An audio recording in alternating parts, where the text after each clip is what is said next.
बकाया फसल बीमा क्लेम सहित अन्य मांगों को लेकर सैकड़ों किसानों ने सिद्धमुख तहसील का किया घेराव। किसानों का 4 वर्षों से बकाया बीमा क्लेम, नहर का पानी, चकबंदी, रेजिडेंसी स्कूल में शिक्षक, जल जीवन मिशन योजना अंतर्गत तोड़ी गई सड़कों को ठीक करवाने सहित अन्य मांगों को लेकर सोमवार को किसान संघर्ष समिति के बैनर तले सैकड़ों किसानों ने सिद्धमुख तहसील का घेराव किया। इसी दौरान मिली सूचना पर राजगढ़ एसडीएम मिन्नू वर्मा भी घेराव की सूचना पर मौके पर पहुंची। वहीं दूसरी तरफ साधुलपुर विधायक मनोज न्यांगली भी मौके पर पहुंचे, जिन्होंने अधिकारियों से वार्ता की। जहां शाम 6 बजे तक चले धरना प्रदर्शन के दौरान किसान नेताओं के साथ प्रशासन से वार्ता हुई, जिसमें कई मांगों पर सहमति बनी, जिसके बाद धरना स्थगित कर दिया गया। मांगे आपके सामने अभी भी चर्चा संघर्ष समिति ने आपके सामने रखी थी। भाई सबसे बड़ी मांग बीमा क्लेम की थी, जो 4 वर्षों से कहीं न कहीं किसी न किसी बाधा के कारण रुका हुआ है। दूसरी मांग नहर की चकबंदी की थी। तीसरी मांग छोटी छोटी गाँवों में कोई समस्याएं आती हैं, उन समस्याओं के लेकर के बात थी।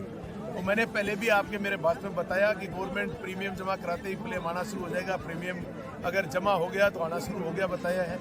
दूसरा नंबर जो आपत्ति पड़ी है 22 की, 23 की, 21 की, 22 की, जो आपत्तियां भारत सरकार के खाते में पड़ी है, वो निस्तारण लंबे समय से पड़ी है भारत सरकार के खाते में। वो आज से नहीं पड़ी है, 2 साल से पड़ी है, लेकिन भारत सरकार उसका निस्तारण नहीं कर पाई है अभी तक। ये सबसे बड़ी गंभीर बात यह है कि भारत सरकार के सामने भी हम चिट्ठी लिखेंगे कि इनका निस्तारण जल्द से जल्द किया जाए। कब तक निस्तारण कर देगी सरकार, ये मांग करेगी। तीसरा, अब जल जीवन मिशन के बारे में जो रोडों की बात थी, वो मैंने पहले भी बताया और अब भी बता रहा हूँ। ये रिपेयर करेंगे, ठेकेदार की जिम्मेदारी है, उससे कराई जाएंगी, और नहीं करेंगे तो ठेकेदार को अधिकारियों को पाबंद करके करवाया जाएगा। देखिए, हमारी मुख्य मांग थी बकाया फसल बीमा क्लेम की।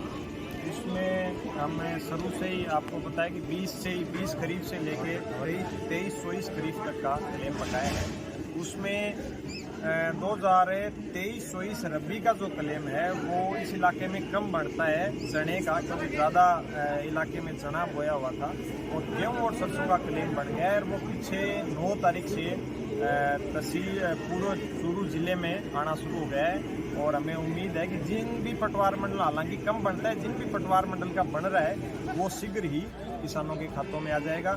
उसके बाद 2021 और 22 का जो फसल बीमा क्लेम आपत्तियों की वजह से रुक गया था, उनको जिला स्तर पर और राज्य स्तर पर जो कमेटियां बनी हुई थी, उन्होंने किसान के हक में फैसला किया गया।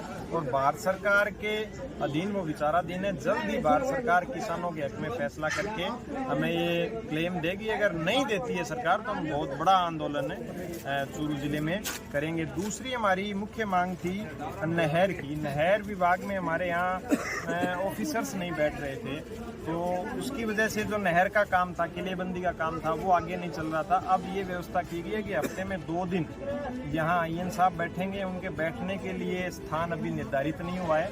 नहर कॉलोनी बनी हुई है, लेकिन वो जर्जर अवस्था में, नया स्थान जैसे आवंटित होगा तो हफ्ते में 2 दिन वहाँ नहर के कर्मचारी बैठेंगे।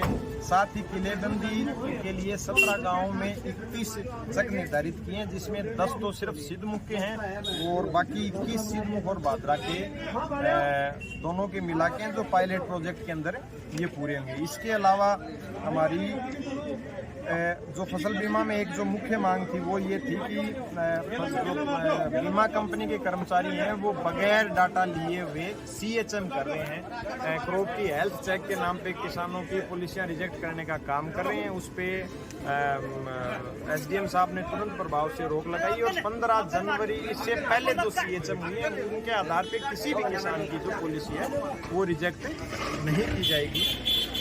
इसके अलावा अस्पताल, राजकीय महाविद्यालय, राजकीय अस्पताल और रेजडी के स्कूल में शिक्षकों और हॉस्पिटल में डॉक्टर्स की कमी है, उसके लिए अभी सरकार द्वारा ट्रांसफर किए जा रहे हैं। तो हमारी ये वार्ता हुई कि ट्रांसफर के दौरान कुछ अधिकारियों, कुछ शिक्षकों को और चिकित्सकों को वहाँ नियुक्त किया जाएगा। इसके अलावा कुछ छोटी मोटी समस्याएं थी, जैसे कृषि कनेक्शन थे 2 साल से सिर्फ मात्र 27 ही किसानों के हैं, उनमें भी अब आगे कृषि कनेक्शन होंगे।